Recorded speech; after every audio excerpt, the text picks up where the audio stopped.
It's the mob, not the wop. What's going on, good people? Get on in here.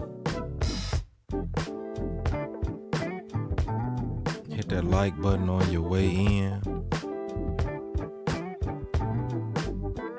Subscribe to the channel if you ain't already. This is the first episode of Mob Talks. And this is going to be much different. Well, not too different, but it's definitely going to be different than what we typically do here.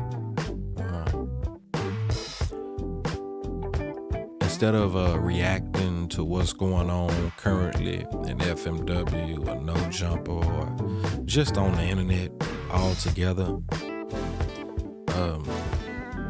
I want to put some ideas and concepts out there into the world that deserve to be there, in my opinion. These concepts I put into publishing on my Substack. And as I say that, let me make sure I put that in the chat. 1 second, y'all. Yeah, so as you see in the chat, that's the Substack I'm gonna be teaching from today. Feel free to open that motherfucker up, read, learn, download it, subscribe to my Substack as well. That's where I'm gonna be doing a lot of my intellectual shit, putting things over there that maybe 80% of the entertainment aspect of my audience probably won't give a damn about. But if you're looking for education, edification, you know what I mean, shit like that, that's what we do over there on the Substack. I got a publishing on exploring Judaism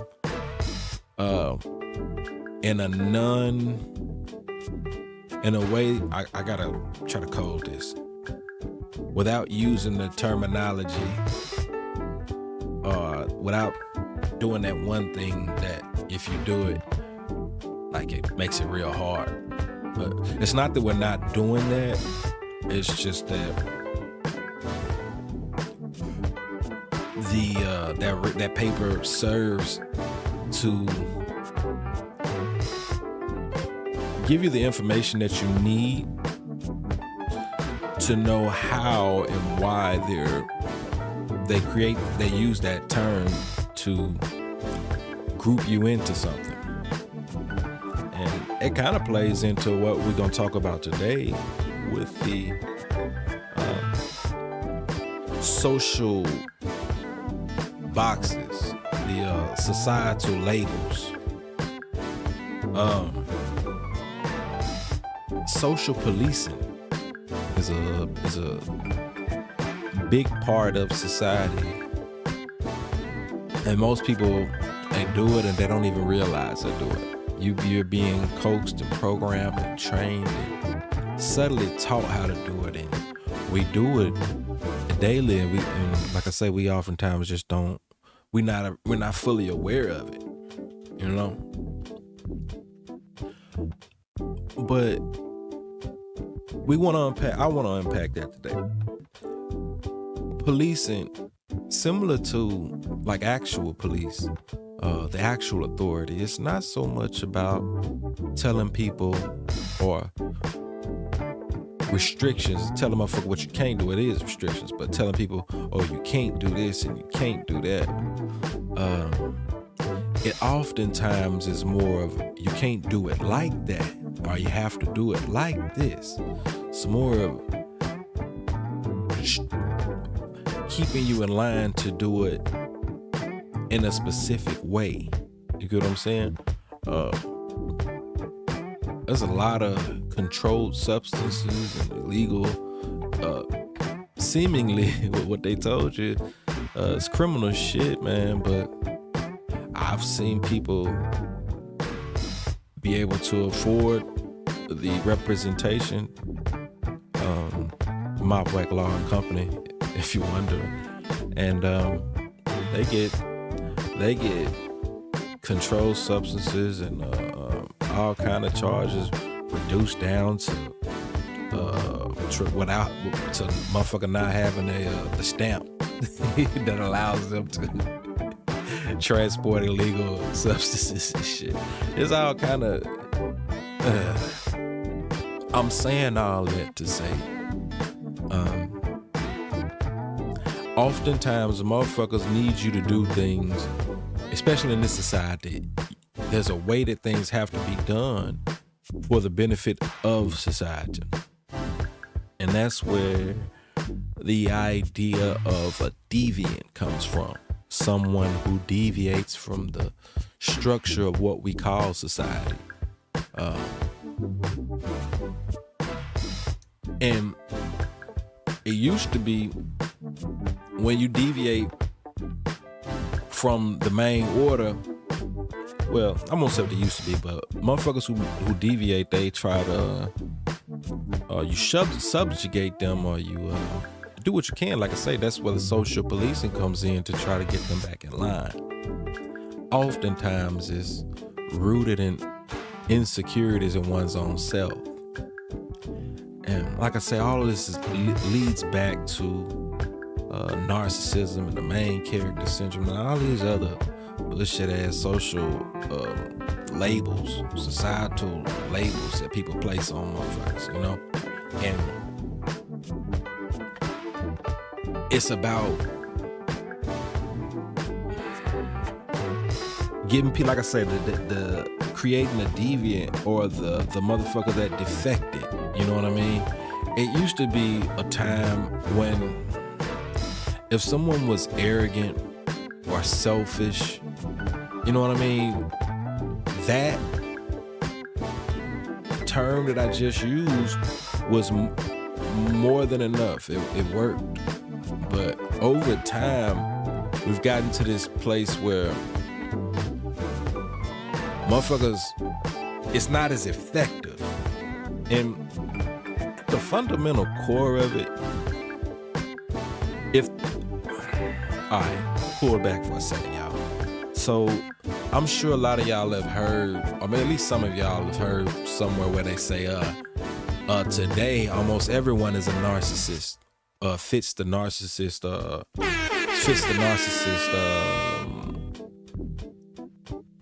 term, definition. But in reality, so NPD, narcissist personality disorder, only affects less than 2% of Americans. But what happens is society itself is narcissist. And you'll understand what I'm saying by the time I get where I'm going. So when you look at what a narcissist is a person that, or is the concept of someone that only cares about what serves them. And if it doesn't serve them, they'll gaslight or, you know what I mean, use logical fallacy or manipulation, all kinds of tactics to get you to fall in line with their order. Like I say, this goes back. Now you see how we getting back to the social policing. So, like I say, narcissism, initially, they created the term in like the early 1900s, like 1902. Might have been late 1800s or some shit, but over 100 years ago. And it was created for a specific type of person. Actually, when they first created it, the first time you heard it, it was to describe a person's like autoeroticism type shit, like a man or a person who's they get off on pleasing themselves, not necessarily in an erotic way, but more so like self-serving, just being a selfish motherfucker, like what you call a narcissist, what the world considers a narcissist, but in a way where let's pull it back. I got definitions, and I don't want to switch this up because I like my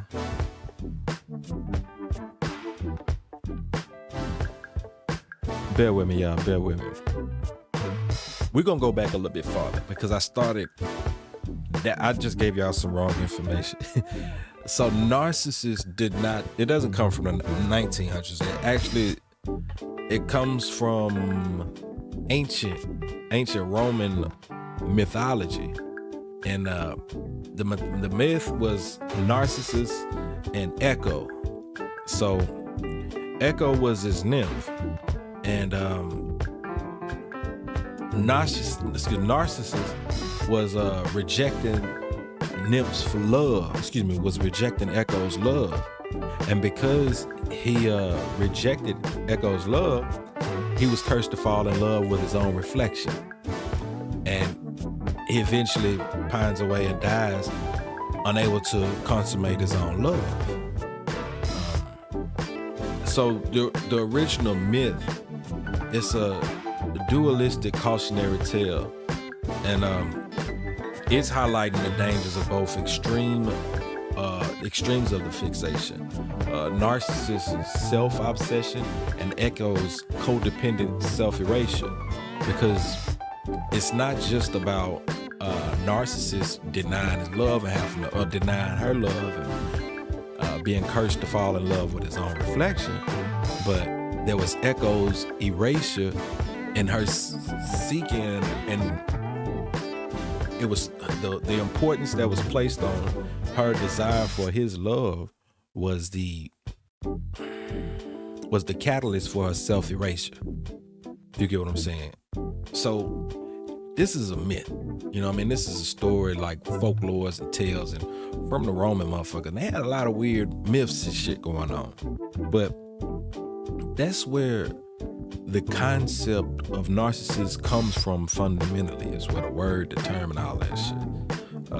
But like I say, back in right before the 1900s, right after Sigmund Freud, as we've discussed before when we was talking about the Freudian slip, but they revisited this and equated it to like ego libido, and that's what I meant when I was saying like the autoeroticism.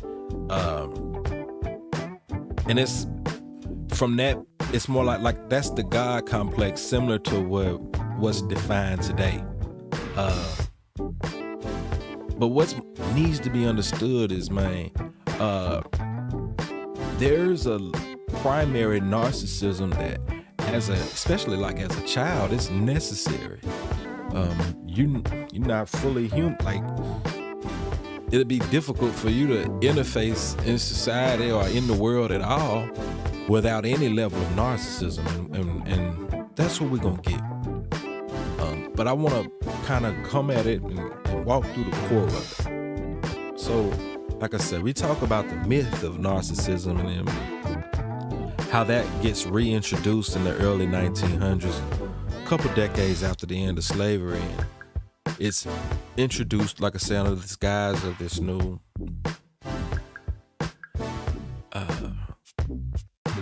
God complex, this ego libido, to where it's a sex drive for your ego, if you will. But here's the thing. How over time that comes back and it gets represented a new way.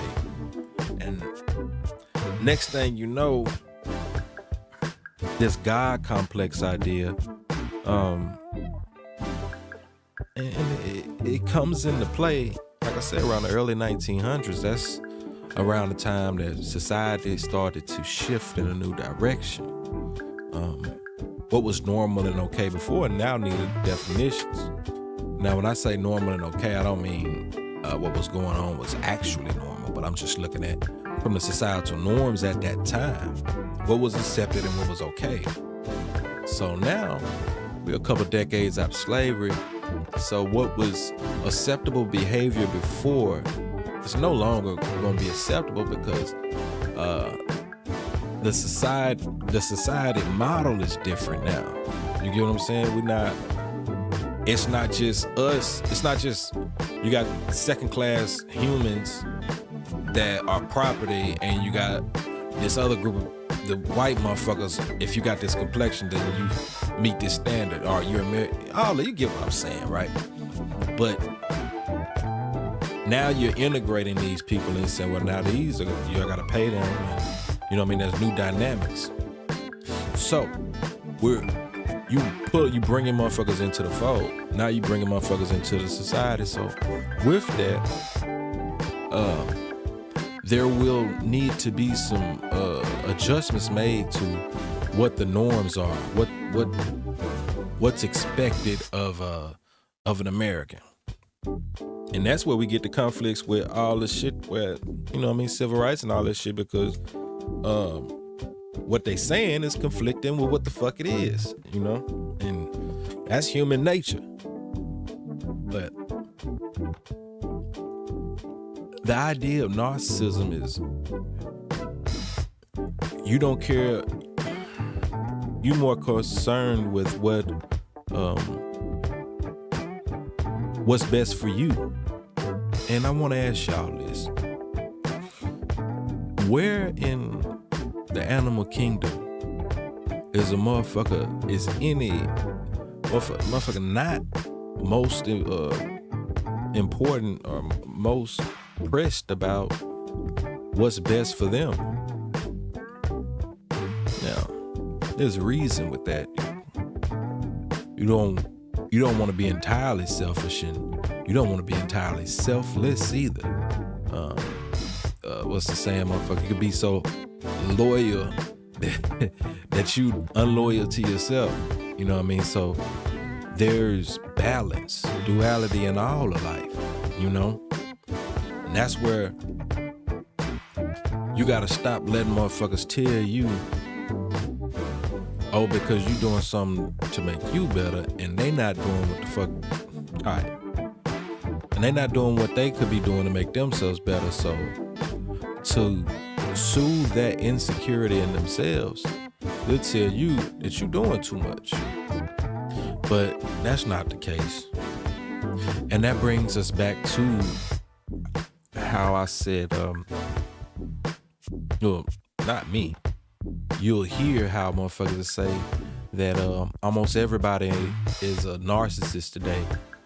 But clinically, from the doctor's perspective, less than 2% of Americans are narcissists. However, society, the group thought of society is like inherently narcissist or fueling of narcissism. Because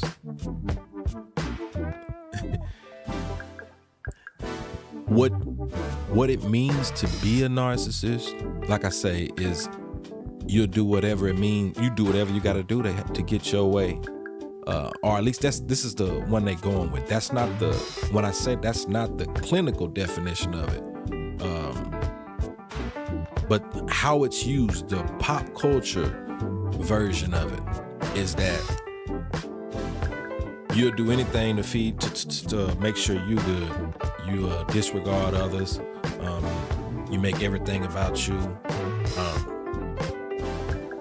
But just ask yourself, man, when did you ever wake up and felt wake up as somebody else other than you? Now, as I said earlier, there is reason within that. There's balance, because once you start, there are people around you. You know what I mean? The world doesn't revolve around you, but it absolutely does. Your world revolves around you. And if you don't believe me, well, you'll find out. You won't be able to process it, but you'll find out when you die. It's just you. Now, you got people around you that you care about, or that you're responsible for. And then there's the interdependence factor. Well, we need each other. No man's an island. I mean, you could try, but no man's an island. We do need one another. So with that, and like I said, that's where the balance comes in, to where you can't be entirely selfish. But even with that, you can't be entirely selfless either, because you're entirely selfish, you hurt others. you have the potential to hurt others. If you're entirely selfless, you have the potential to hurt yourself. You know what I'm saying? But with that,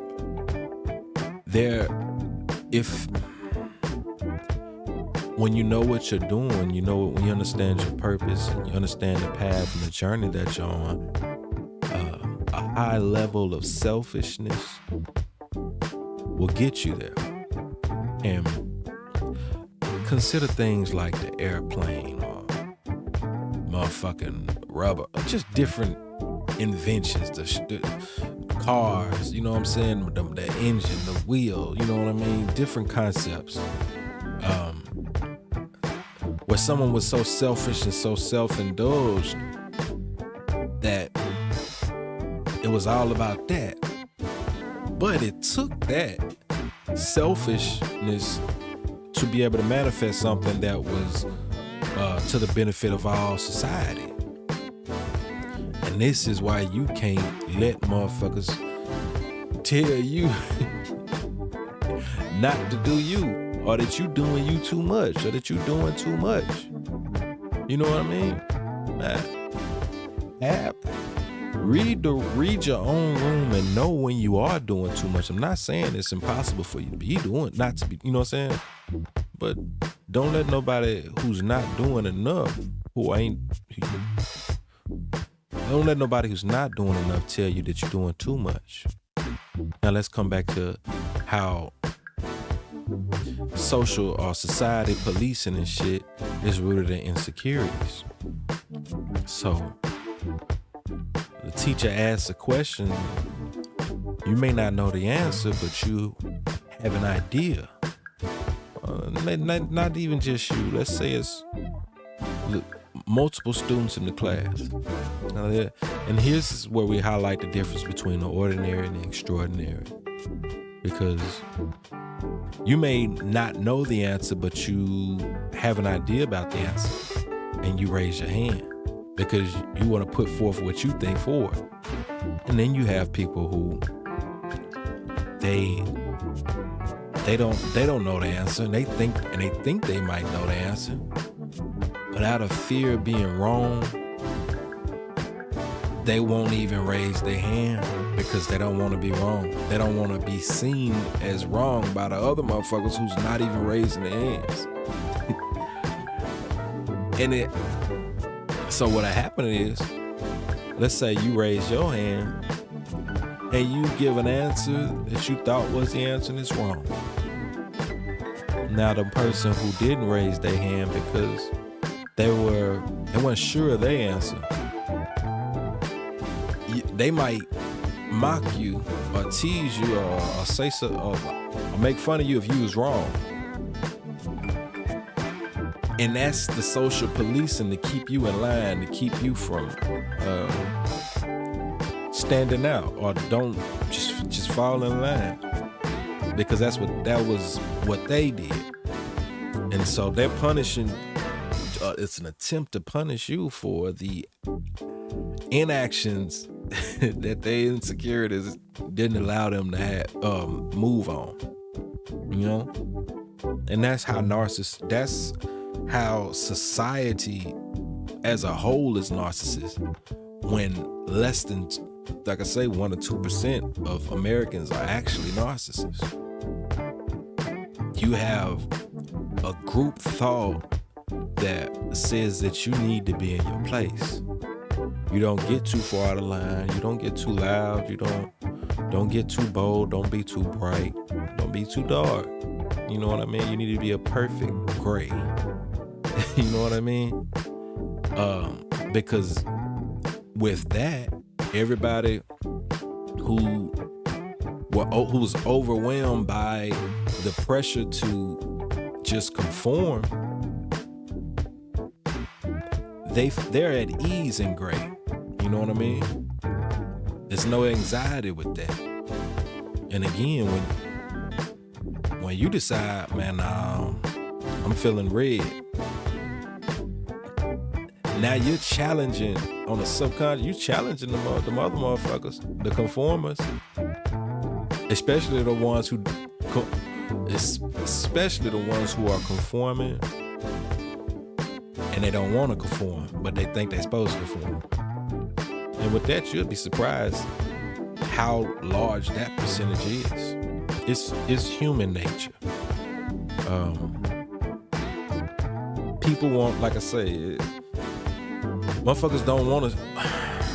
It ain't that motherfuckers don't want to stick out like sore thumbs, because in a perfect world we would, but society, American society, where capitalism and democracy and all these different concepts where we have to think similar in order to be a majority or risk being a minority, you know? And that's a whole nother thing in its own, you know what I mean? Because now once you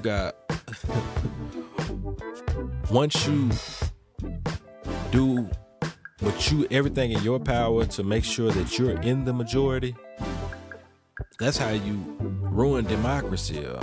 Fundamentally, that's the flaw in democracy, because the majority could be 51 to 49, and yeah. But with that, it's like, what do you do?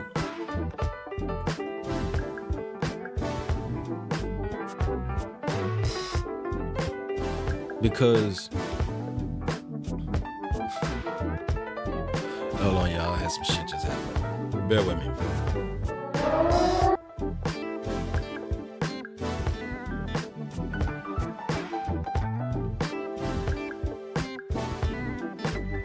Yep.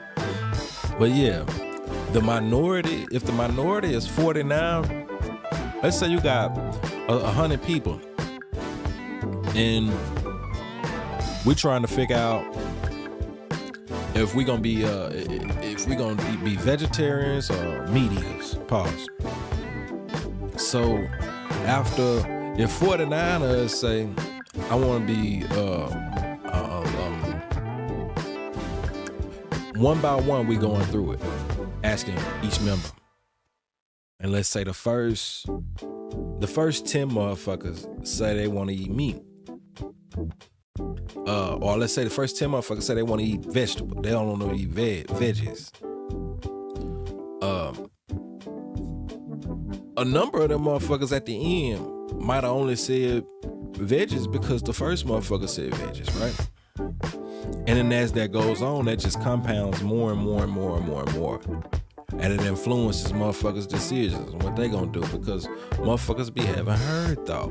And that's just the reality of life. And so we get up to 100, and now we got 48 motherfuckers that eat meat and 52 motherfuckers that want veggies. But it's hard to adjust or account for how many of them motherfuckers just they're not free thinkers. They herd thinkers, and they just chose out of confirmation or conformity early on, because they would have eyeball if they said they want to eat meat. Pause. And this is just an example, but I'm using this to kind of put it on paper to show you how democracy ain't necessarily the best way. And like I said, it comes back to the narcissist shit, but this is why and how it plays on society itself becoming narcissist, because you have to have that majority in order for your position or your idea or the ideology, whatever it is, in order for that to be the dominant one, you have to be the majority. And comes the deviance and all these other aspects that we were speaking about earlier. So if you want to be a part of the dominant society, yeah. So now let's look at it like this. Now let's pull it back a little bit more. Now, as I was saying in the beginning, it used to be a time if you was arrogant or self-indulged or selfish or conceited or some shit, or that term alone worked good enough. But let me tell you, how flawed person works. So a flawed person, it's easy. Let me say it this way: it's easier for me to discount you by diagnosing you. And what I mean by that is, let's say you got a friend or associate or some shit, and y'all have differing opinions. Let's say you're trying to build your business or some shit. You got a brand you're trying to build or something like that. And your homie, y'all have been homies forever, you know? But you just don't have the time no more. You know what I mean? You oftentimes, you're doing things to contribute to what you're building. So you have less time to be around or come kick it and do any of that shit. You know what I mean?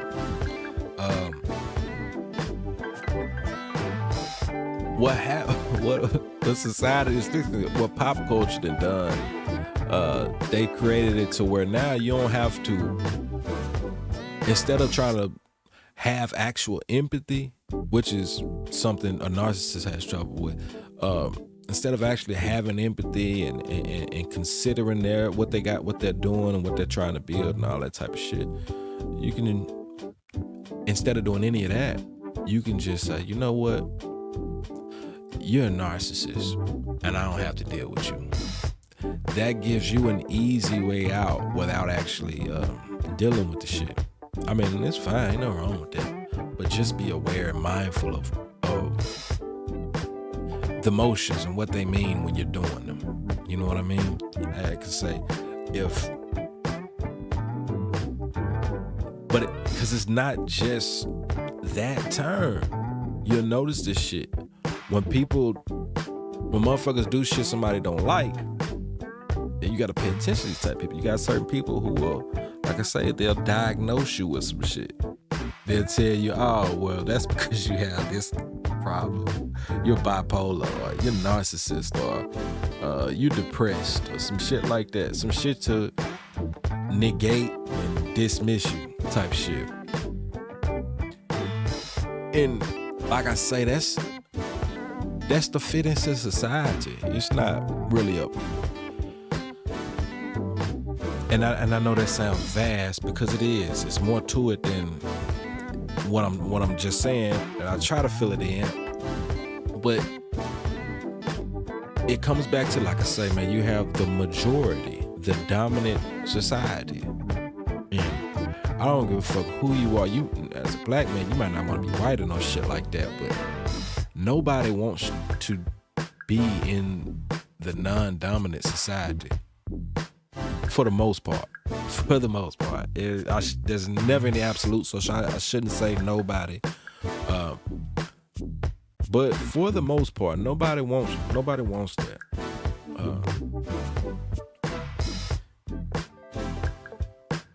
So the diagnosis shit is it'll put you over there with them.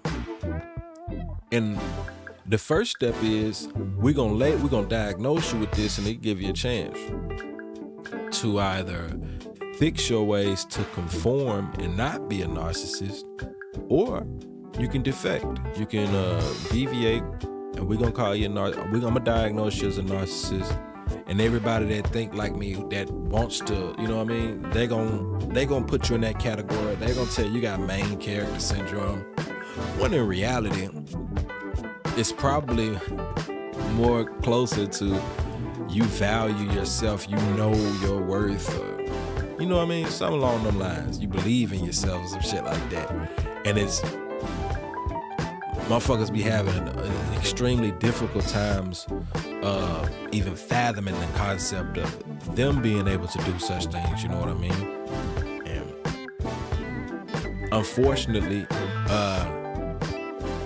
these individuals will make up a majority or the majority of society. And it's by design. It's by design. We'd have to do a whole nother thing on sheeps. I mean, well, it ain't. We could do it here. The masses, by and large, are fools, man, and it's by design. That's what schools are for. That's why warehouses and all. You know what I mean? That's why this society is set up the way it is. And I don't say that to put nobody down. I've worked in warehouses and plants, and I've done all kinds of shit in my life. However,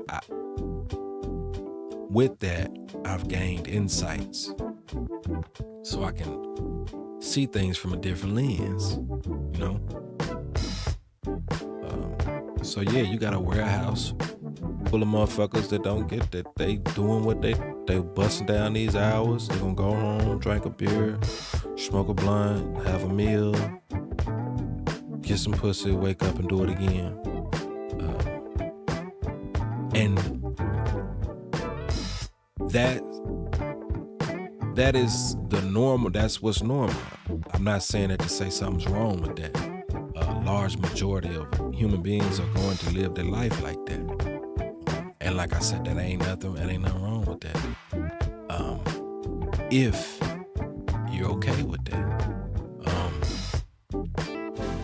You got some people who are not okay with that. You got some people who see more for themselves, being an athlete or some shit, man. You look at your celebrities, your rappers, your actors, your successful lawyers, your successful doctors, anyone who is successful in their craft by society standards is going to have a level of narcissism by society standards.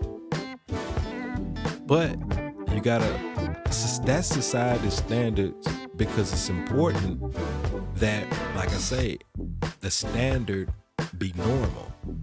if I'm getting through to you, it's important that the standard be normal because if the standard was extraordinary,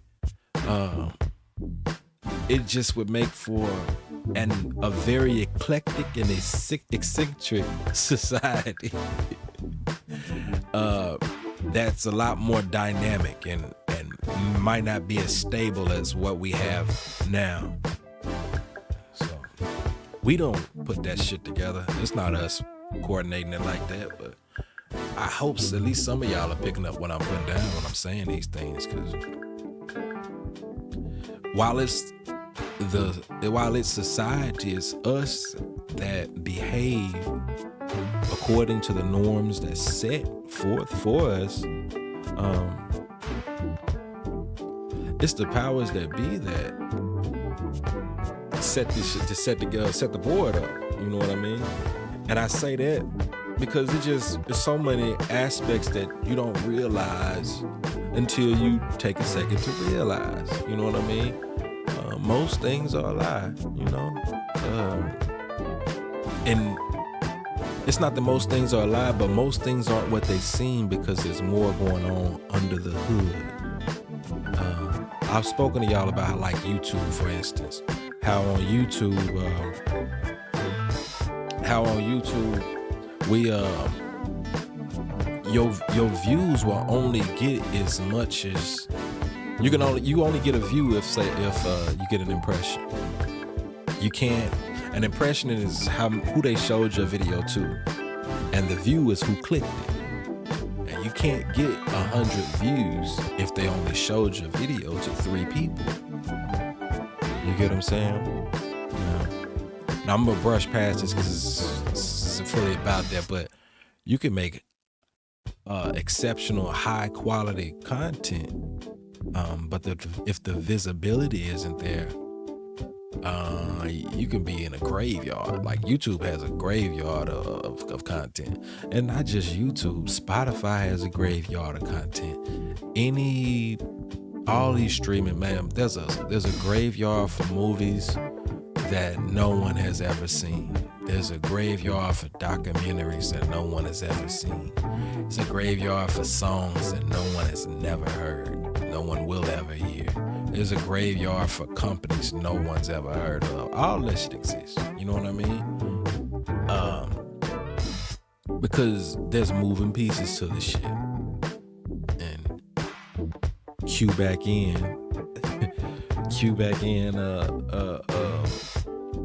society and how it has to function. You know, this is a capitalist America. And that's just what it is here. It's a capitalist America, and it's run a certain way, structured a certain way. And if you deviate from there has to be some kind of on the social, on the society level, that'll kind of correct that. That'll kind of keep that in line, because if everybody wanted to be a fucking creative, well, that'll make the industry difficult. It'll make it difficult for like labor industries. If nobody wants to cook, then you don't get no restaurants, you ain't no fast food. Nobody wants to farm, you don't get no, you get what I'm saying? So you have to have in a society a baseline of order that, like, you use moral values and patriotism, and just different controls to get people to willingly fall in line.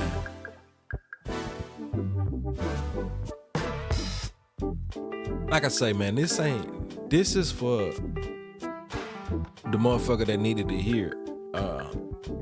A lot of people, like I said, a lot of people relatively, but people understand what I'm saying. I'm not saying anything that's new or it's no groundbreaking shit. But what happens is you'll be surrounded by people who are calling you a narcissist or telling you you're this and that, and you ain't got nobody else, or you ain't got you can be inundated or inoculated with that shit to a point to where you believe it, because you got them running that game on you, and that won't even be the case. It might not even be the case. It could be the case, but like I say, MPD affects less than 2% of Americans, so it's hardly likely that you're a narcissist. Named character syndrome is not a real syndrome. That's some shit they made up on TikTok, like literally. You don't got it. It's your fucking life. You are absolutely the main character. What are you doing? Go do what's best for you, because within reason, do what's best for you, especially if motherfuckers depending on you. But let's transition over. I want to move over to, let me see if I can add something real quick. We're gonna go look at the Substack, kind of go through it and look at a couple different things in there.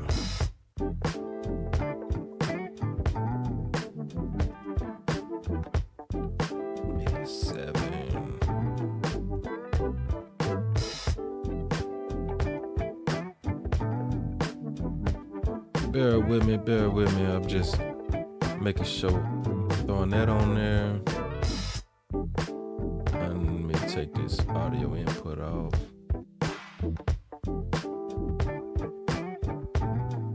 Alright, hopefully I did this right. Okay, cool.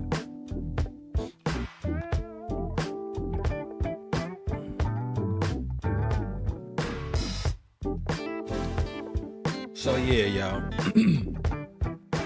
Again, if you haven't subscribed to my Substack already, subscribe. I wrote this motherfucker, did this research over the past few days. Trying to get this shit together, y'all, man. Trying to get get real cohesive and excellent at this content shit. So instead of trying to freestyle some shit, I said, you know what, let me do a full research or do a paper on what I want to talk about, and then use that to teach from. This is my first time doing it, so I'm trying to make it right and get a good flow to it and shit. But it's a little rough around the edges. But anybody that's here, Real GT, I don't know if you're still in here, but what's up, my boy? But yeah, I want to go through this shit, because like I say, man, I'm there's a lot of practice going on, and it's a good thing that I ain't got, that my count is as low as it is, because shit, if it was if I was getting real views, motherfucker wouldn't be ready. So this is a good time for me to do it, to work out the kinks and the shit. So once we do get all 129 of my subs to watching and tuning in, we'll be able to do something with it. Actually have something. Because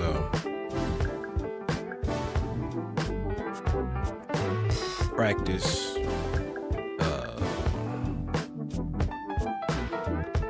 learning this shit, and consistency. So yeah, man, you're not a narcissist. Deconstruction of societal labels. And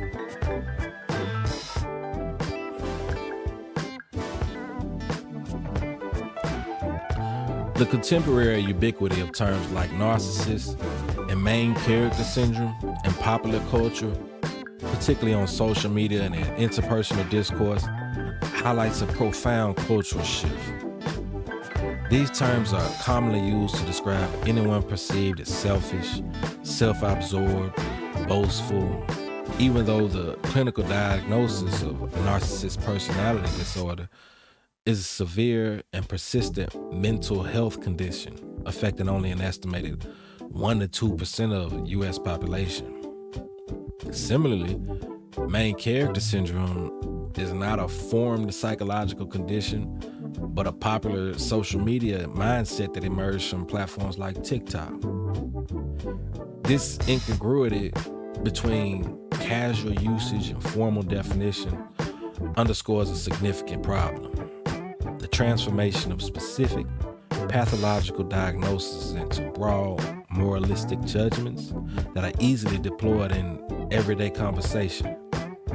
Popular culture has stripped these terms of their clinical meaning, repurposing them as convenient shorthand for anyone deemed difficult or self-involved. Oh shit, I was supposed to be doing this from the jump. Section 8, what's going on? Hey, I don't know if you've seen my DM, but Mopwack Law and Company is reaching out. We want to put together a class action. I don't appreciate the way they play with you. But the central argument, labels as mechanisms of social policing. And this is what I was talking about, how motherfuckers will tell you, they'll try to diagnose you or label you with some shit just to get you to act right. It used to be a time when motherfucker would tell you being arrogant, or you conceited, or you selfish. Now, motherfucker gotta be toxic, or narcissist, codependent. All these clinical terms that once properly applied, now you just you're a deviant. You deviated from what's going on. You know what I mean? You're not a member. You're not up here with them with, like I say, with the dominant portion of the shit, because you absorbed into yourself. But like I said, you better absorb into yourself. But with duality, with good balance. Don't overdo that shit. Now,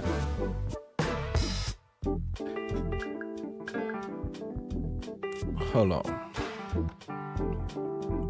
Because like I was saying earlier, narcissism was originally based on a myth, a folklore, a made-up story. The concept of all this shit is made up. And even then, back in those Roman times, the reason they had those myths back then was for the same reason we have these terms and shit today, is to make motherfuckers act how society needs them to act or conduct themselves. You know what I'm saying? So, like I say, it's in the Western world, I use that because Rome was modeled after the Western world. Oh, excuse me, the Western world was modeled after Rome, let me put it that way. So, a lot of the shit we doing is us trying to do what they doing. Hey, 69, I don't, yeah. But I'm gonna talk more about that tomorrow. But I definitely wanna get that litigated. Not real litigated, but you know what I mean. We're gonna, like I said, I'm not gonna be mean. Hold on, y'all. Sidebar. I'm not gonna be mean spirited. That's still a lady at the end of the day, but that was wrong. That wasn't cool. And you held it, and you still holding it down. You ain't stopped. That ain't changed. You still doing what the fuck you doing. I fuck with that. But I gotta make sure motherfucker get held to some level of accountability. You know what I mean? Because if your man ain't gonna do it and tell you, man, that shit wrong, you can't be doing that shit, and make you apologize, hey, well, the chat will do it. But I said that that's for another day. What was we? Yeah. I got off track. Let's get into main character syndrome. So, I always call my boy main character syndrome. But that's okay. Look, so the term main character syndrome, that's some new shit. And that came from during COVID, when ain't nobody seeing nobody. Everybody by their goddamn self. People is limited human interaction, underscoring that no man is an island statement I made earlier. But that created this box where I'm gonna read what I wrote, where users create and share content that frame their lives as a movie or a book. Y'all remember that shit? Them motherfuckers would set up damn cameras to go shopping or at the workout, like you setting up cameras to film yourself doing your shit. Now that's some different shit, and I get it. But I want y'all to understand, it was during that time when they took that idea of main character, like that was applied to bullshit like that. I don't apply to a motherfucker like a motherfucker like AD, for people for reference. That doesn't apply to him. You supposed to be the main character in your life. Who the fuck else gonna be? So you mean to tell me you gonna let somebody convince you that you're not the main character in your life? Even if you have kids. Because everybody's the main character in their life, man. And you gotta stop letting societal cliches and terms and bullshit that people say to try to track you and block you and fit you into thinking in a certain way that really is some bullshit and it's gonna have you in last place. And the clearest indicator of this shit is you look at these success stories in whatever society you're in. In America, you look at your people who have made successes of themselves in the fields that they're in, be it a lawyer, like I said, a lawyer, a doctor, or an athlete, or entertainer. There has to be a level of self-absorption, of confidence that, like I say, if everyone had that, everybody would be the best. The American, that just don't even fit the formula. Even if that could be best for a country, for a nation, that's you wouldn't structure your shit like that, because like I said, somebody got to cook the food, somebody got to deliver the package, somebody got to make this shit, and that's just the reality of the world. And they're gonna apply that on everybody. So they set the standard of what it means to be that for everybody. It's up to you to be above that. It's up to you to not let what people say affect you. You know what I mean? For to keep pushing on what you know you're supposed to be doing. Otherwise, you conform and you become exactly what the motherfuckers who call you a narcissist are. So you conform not to be narcissist, but in your conforming, you're conforming to a narcissist society, to where in a hive mind or a group thought way, now the group is narcissist. Because remember, the concept of a narcissist is someone who will do anything and everything to achieve their goals. They'll gaslight you, they'll manipulate you, they'll do whatever's necessary. So what is it when you, the individual, see something for you and you do for you, and then the group tells you, nah, they manipulate you and they gaslight you and they tell you can't do that. You see what I mean? And that's how the society, the hive that is the society, that is the society, is narcissist. But the individuals in the fucking hive are not. Except the ones that have, but even with that, I can't say except, because like I said, that's a clinical diagnosis and most people don't fit it. But society as a whole would fit that construct. And the individuals in society, knowingly or not, do what they do that facilitates that narcissist dominance that is necessary in a democratic society where majority rules. If the majority's opinion had no bearings on what the fuck all of us gonna do,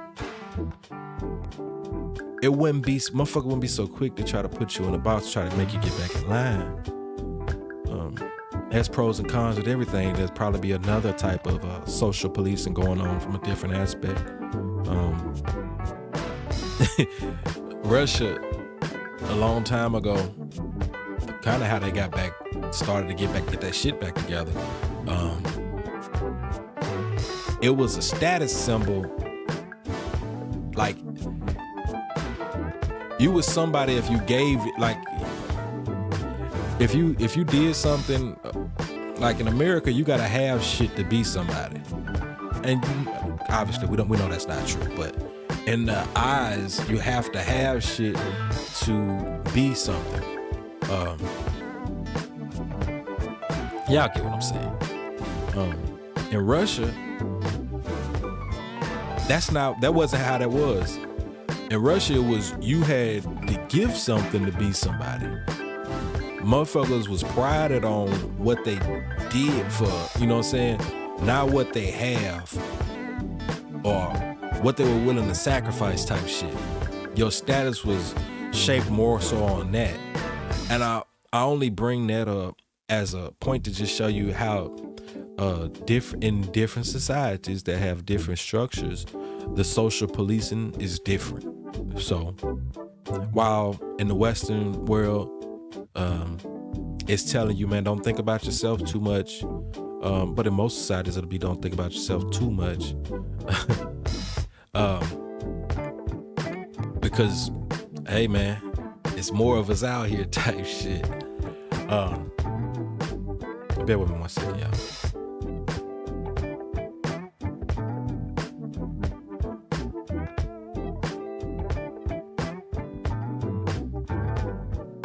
Yeah, I appreciate y'all.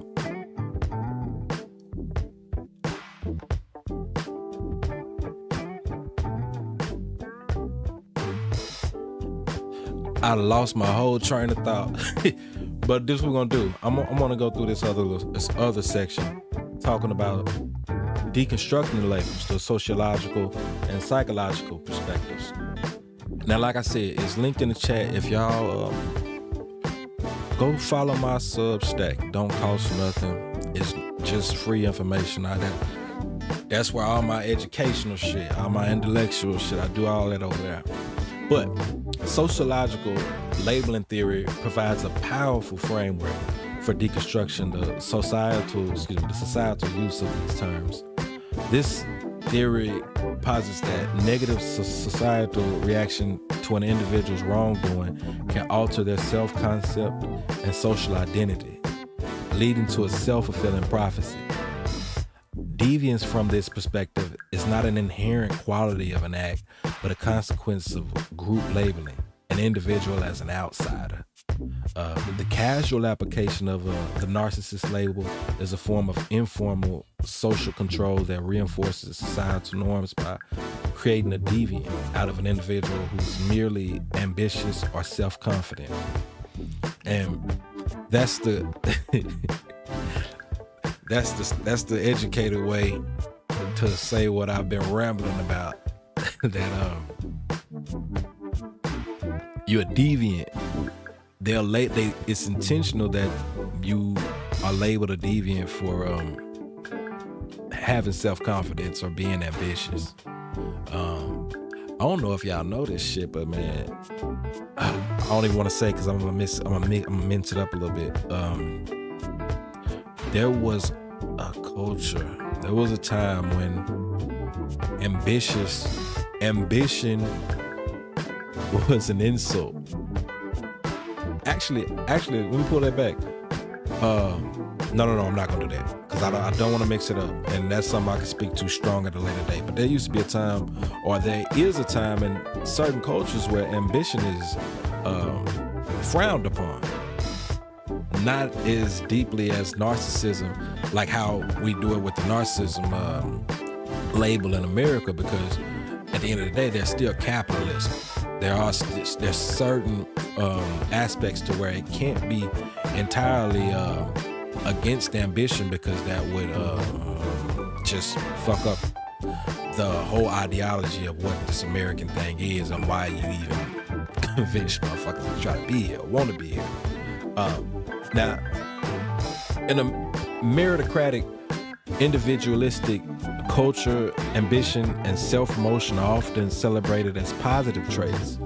However, social groups also require a degree of conformity to maintain cohesion and stable hierarchy. Individuals who deviate far from the norm by being too successful, too confident, or too visible can be perceived as a threat to the group's existing social hierarchy and a sense of collective value. Hey, wait a minute. I'm just realizing, is my voice doubling? Bear with me, y'all, 1 second. Okay.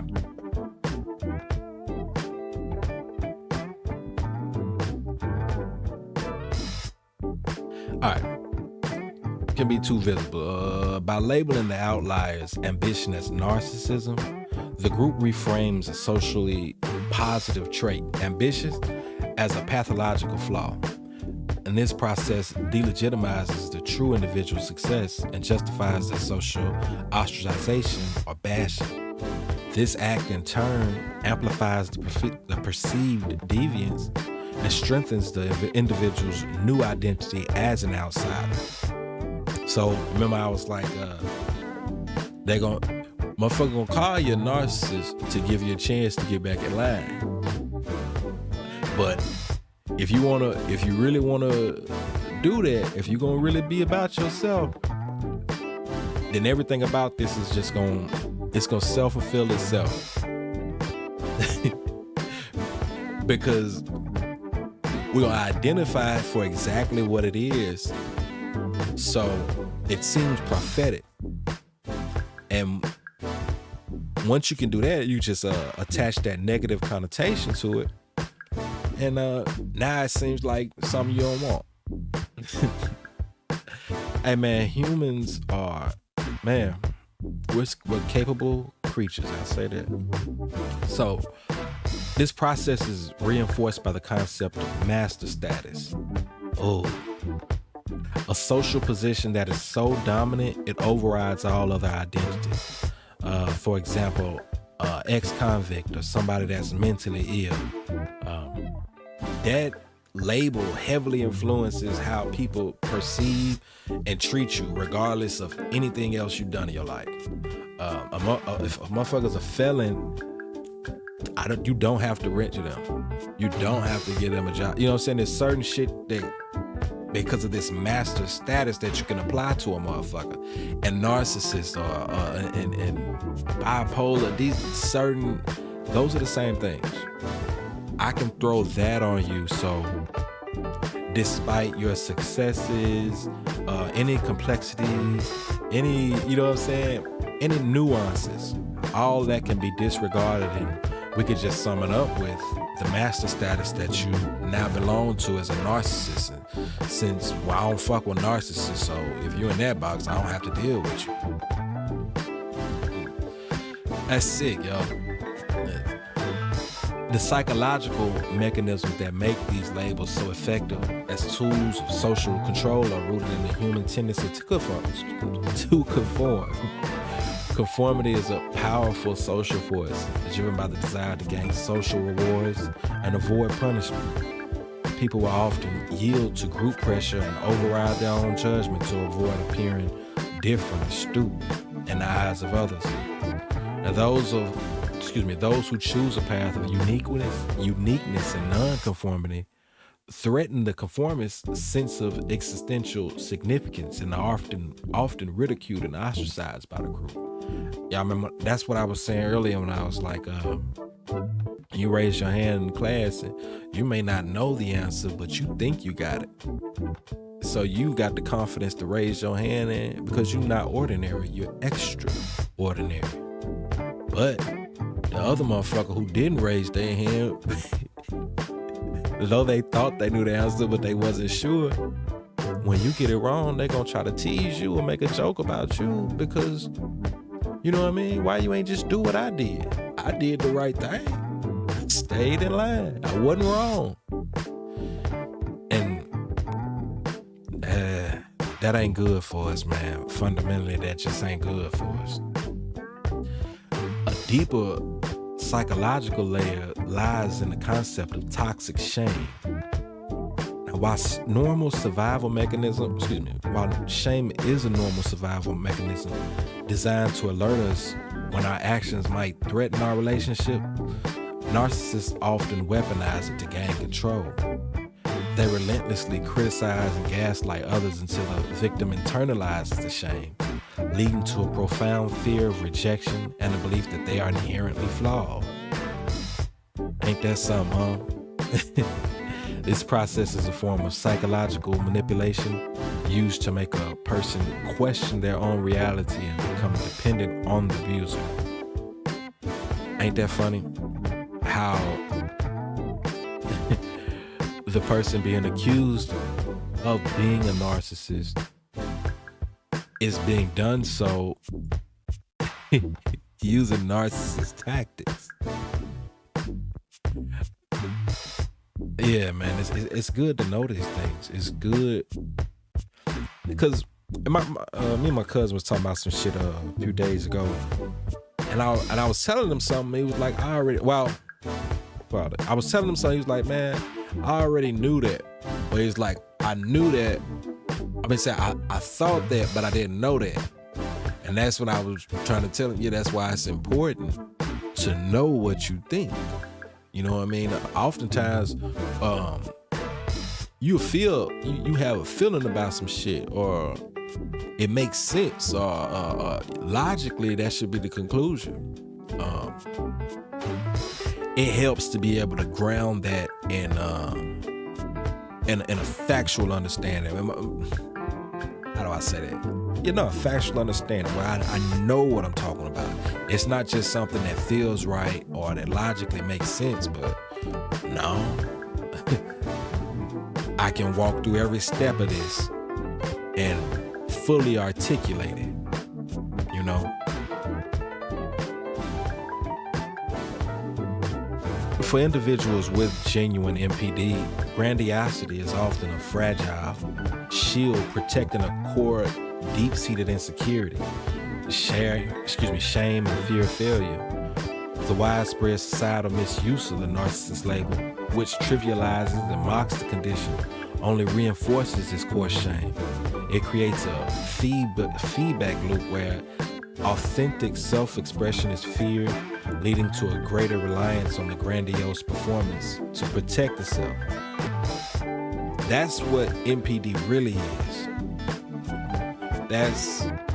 And as I'm explaining now, I imagine if you've been paying attention, that applies to the hive narcissist. Like that's how that, how do I say it? Because the hive mentality is made up of the individual, but the individual is acting on the knowledge of the hive. If that's making any sense. We'll come back to that. Who benefits from the labeling economy? The proliferation of these labels is fundamentally an issue of power dynamics. Social rank theory posits that human groups, like other mammalian species, have an innate preference for hierarchical organization. This structure reduces the overall energy expenditure of the group by defining social roles and lowering competition for resources. An individual who is likely ambitious or charismatic can be perceived as a threat to this existing hierarchy, as their self-promotion and admiration pathway challenge the status of the chosen in power.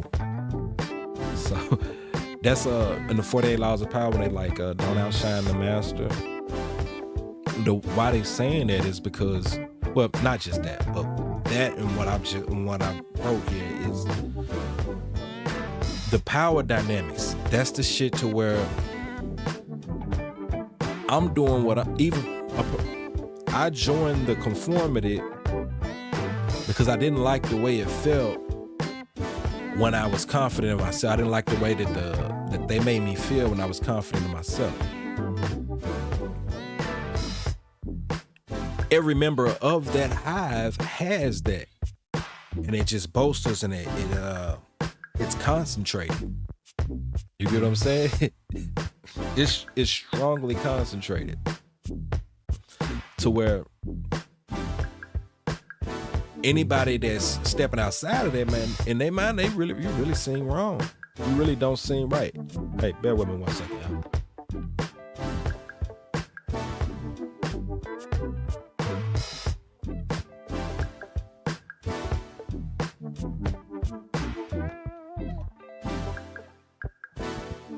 Sorry about that. My little one doing what she do. Where was I? I lost my train of thought. But let's get into how the algorithms echo chamber this shit. Before I even do that, I want to say, first time I even heard the concept of main character syndrome was from Pun. Now I know Pun just be bullshitting. He ain't eat. But I'm under the impression that Pun also thinks that is a real term. Because he heard it from some white mother. You know how this shit go. Look, modern media, particularly social platforms, are not merely a stage for these labels, but a key driver of their proliferation. Platforms like TikTok, Instagram, Facebook are algorithmically designed to amplify self-promotional behavior. The dopamine rush received from likes and comments creates a reward cycle that reinforces attention-seeking behaviors. Studies show direct correlation between high social media use, such as posting large quantities of selfies, and increased levels of grandiose narcissism over time. This suggests a reinforcing loop where where narcissistic traits lead to more social media use, which in turn amplifies those traits. Social media thus encourages a culture of perpetual self-surveillance, where every aspect of a person's life becomes a performance for an audience. Furthermore, the algorithms themselves are complicit in the process. They are designed to optimize for user engagement, which means they prioritize and amplify emotionally provocative or controversial content. A phrase like toxic narcissist is highly clickable, and it generates a lot of engagement, creating a feedback loop where a search for relationship problems leads to a constant diet of pop psychology content on covert narcissism or empath versus narcissism videos. This turns into a personal conflict and an adversarial dynamic. So when you get on the internet and you see the top 5 signs that he's a narcissist, or top 5 signs that you're an empath, newsflash, you're not an empath. You're not a narcissist. He's probably not an empath, and you're probably not a narcissist. Fuck. He's not a narcissist, and you're probably not an empath, and vice versa. But humans, the human mind, man,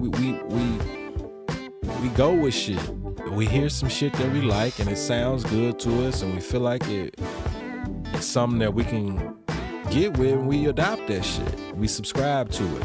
Next thing you know, you got a motherfucker saying, they'll say, oh, I'm an empath. And what that means is I can feel others. So as an empath, I can diagnose you as a narcissist. Y'all see, I don't know if y'all understand the dynamic of that, but that's basically saying I'm the victim and you if I'm the empath and you're the narcissist, then that makes me the victim and you the attacker. Now I know y'all probably never caught that, but that's what's going on when people use that shit. And I don't blame them, man. A lot of times people be genuine in heart, they be genuine in spirit. Like I say, man, the human mind is malleable. You'll hear some shit you like, and you just go with it. You're just attached to it. You know what I mean? And, hey, it is what it is. Where were we? Furthermore, the proliferation of pop psychology content trivia. Excuse me. And this is what I was just saying. The proliferation of pop psychology content trivializes complex clinical disorders and provides a simplistic lexicon for interpersonal conflict. This content often reduces complex mental conditions to easily digestible checklists, like I was saying earlier, leading to a culture of self-diagnosis and over-identification with labels. When an individual is in a conflict, it is emotionally difficult to accept their own role or to see the other person's perspective. Pop psychology offers a simplified binary framework. I'm an empath and you're a narcissist. This framework immediately validates the user's feelings and invalidates the other person's, creating a clear victim-abuser dynamic. By using a clinical label, the accuser is no longer just mad. They're analyzing and identifying a threat. And this provides a justification for cutting off contact and disengaging, effectively ending the conflict by declaring victory through diagnosis. And this process is analogous to the legal and sociological use of labels, which shifts the focus from the acts itself to the nature of the offender. Instead of addressing the specific behaviors, the person is condemned for their perceived deviant identity. And you can't fix that. You feel me? Yeah, man. The application of these labels is particularly visible in celebrity culture, where they're used as a form of public vilification, and that's propaganda. Celebrities are widely perceived as being significantly more narcissistic than the general population. The perception of public figures as having dark triad traits, which is narcissism, psychopathy, Machiavellianism, is a strong predictor of celebrity culture hate. Studies have also found that people with narcissistic tendencies are drawn to careers in the public eye that promise fame and adoration, reinforcing this public perception. They said perception, I said deception, because look at the cold game that's being ran when they do it like that. So they're successful in what they're doing, but if you do that, you're a narcissist. They like that because they narcissists, so don't be like that. Maybe try to get there without being like that, because you're never gonna get there. And you won't find out till you so far in that you just give up because it was wasting so much. You know what I mean? It's insidious and it's dark, twisted games they play, man. And by they, I mean the powers that be, the people that created this social constructs. What's going on with the chat, man? Speedboat, what's happening? Piggy Hinges, what it do?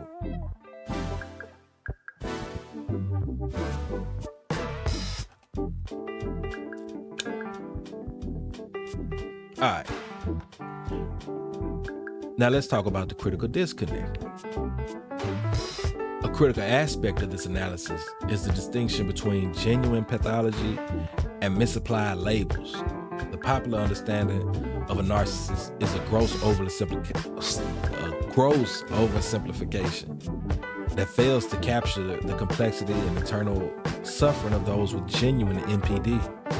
The clinical reality of NPD, as defined by the DSM-5-TR, Auntie can tell you more about that, is a pervasive, long-term pattern of grandiosity, a need for admiration, and a profound lack of empathy, with individuals needing to meet at least 5 of 9 specific symptoms.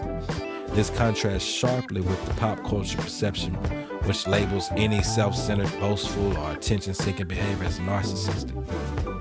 The most significant disservice of this cultural misrepresentation is its failure to acknowledge the vulnerability side of narcissism, which is characterized by deep-seated insecurity, shame, and a fear of failure.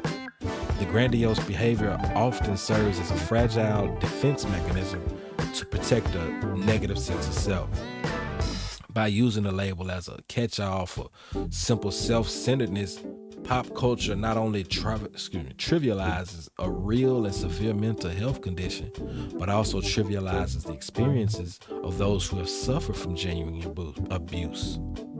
This demonization of the condition also discourages individuals with NPD from seeking help for their underlying anxiety, depression, or other struggles. Now, critiquing the casual application of these labels does not negate the existence of genuine harmful abuse. True narcissist behavior involves deliberate manipulation, exploitation, and a profound lack of empathy. A common and particularly damaging tactic is gaslighting, a psychological manipulation technique used to make a victim question their own reality, memories, and sanity, leading to increased dependence on the abuser. The best way to address these behaviors is to label the behavior rather than the person, calling out the specific harmful actions explicitly. So when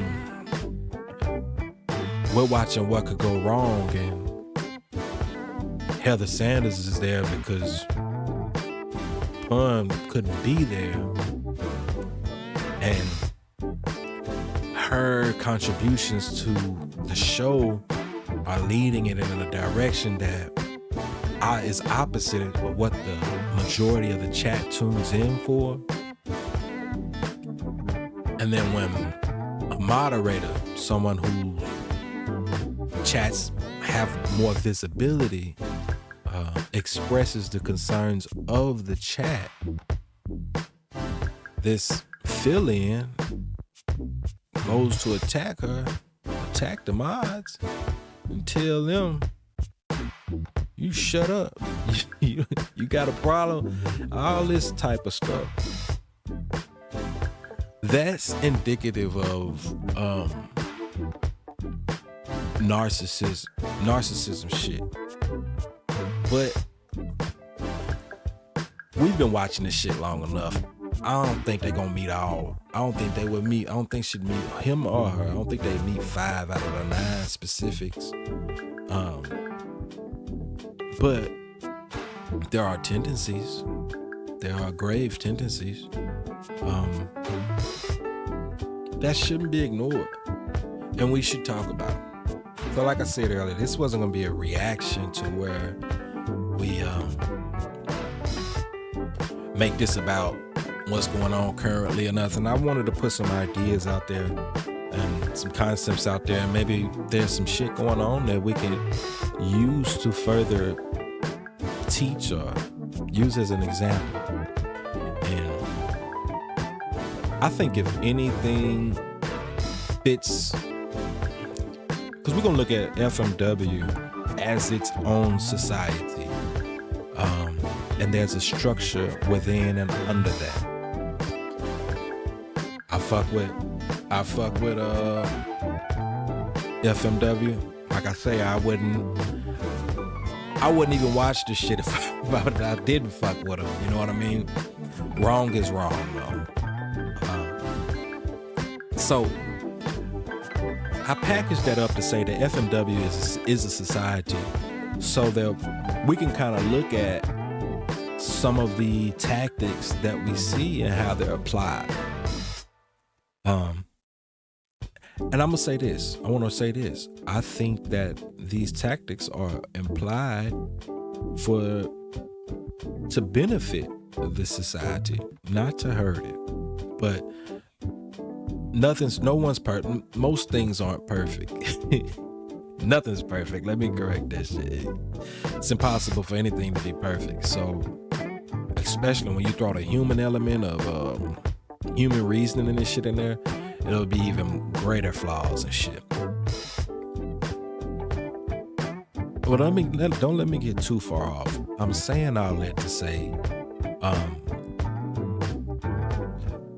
the FMW universe does operate in a narcissist, a NPD kind of way. Not as the individuals. I mean, with T-Rail and Heather, but I wouldn't clinically diagnose, because as we've been talking about this whole time, man, that's how you can pigeonhole motherfuckers. But we can look at the actions over a given time, and we can see where, people will gaslight their chat, tell you that it's one way when it's not, force you to accept that.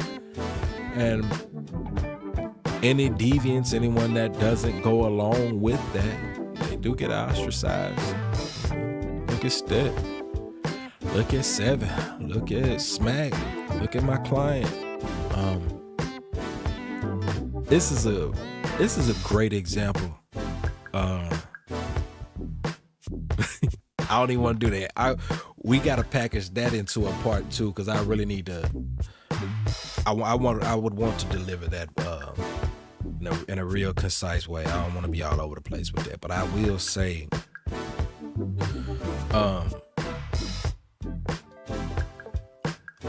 when you see, I just start thinking about that shit. Now I'm thinking about how I can't get my mind off how Heather and T-Rail be doing, and most specifically how what happened on what could go wrong the other day. But we got to get back off. We gonna wrap this up, man. So don't be like that, man. Don't be like that. Don't be the motherfucker that you see somebody trying to that believes in themselves, and you try to make them out to be a narcissist. And don't be a narcissist.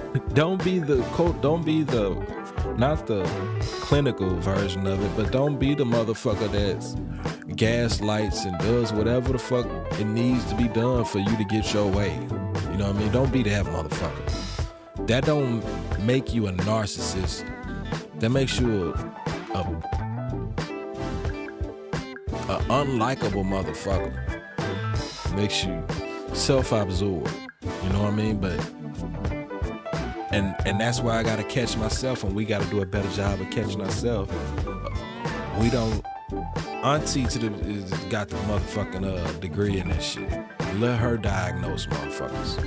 You know what I mean? You can identify traits that motherfuckers have, and as the shit said, and that's what I got sidetracked when I said what I said about you want to label the behavior rather than the person.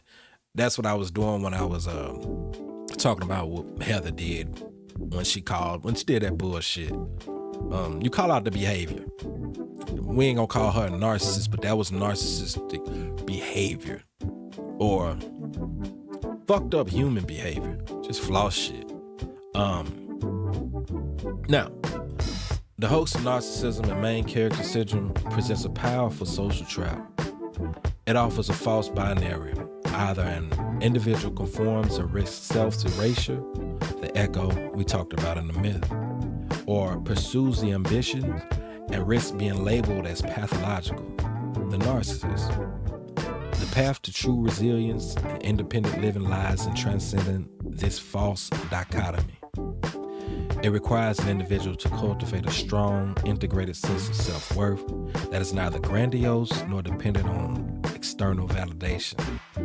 Healthy ambition and self-regard are not pathological, nor do they require a supporting cast to provide a sense of purpose or meaning. The ultimate act of resistance is to refuse to be defined by these external labels. Instead of cultivating a self-worth that is an internal construct, instead cultivating a self-worth that is internal construct, not an external performance. It is the ability to navigate life's challenges and disappointments without needing a narrative to justify them or a label to explain them, thereby liberating the individual from the fear of being seen as either a main character or a side character. And that's where we at with them.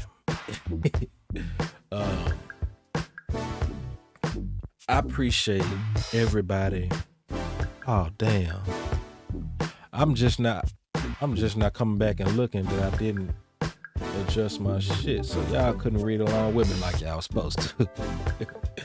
But man, I appreciate everybody that tuned in. What's going on with the chat?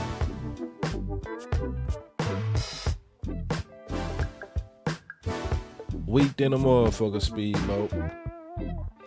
But like I said, we gonna get it litigated. Me and Speedboat, we try and put some shit together. Hopefully, here in the next few days, we'll be ready to get this get kangaroo court going. But I don't want to talk too much about finna bees and what will be type shit. I want to make sure y'all know. One second. To buy my book. Hold on. I need y'all to buy my book. If you haven't already, it's on Amazon Kindle. Unlimited for maybe like another, you got maybe a month and a half where you can get it for free. You can't own it for free, but it's relatively cheap, man. I don't want but $2.99 for it. And that's on the Amazon site. One second, let me get that so I can put that in the chat for motherfuckers.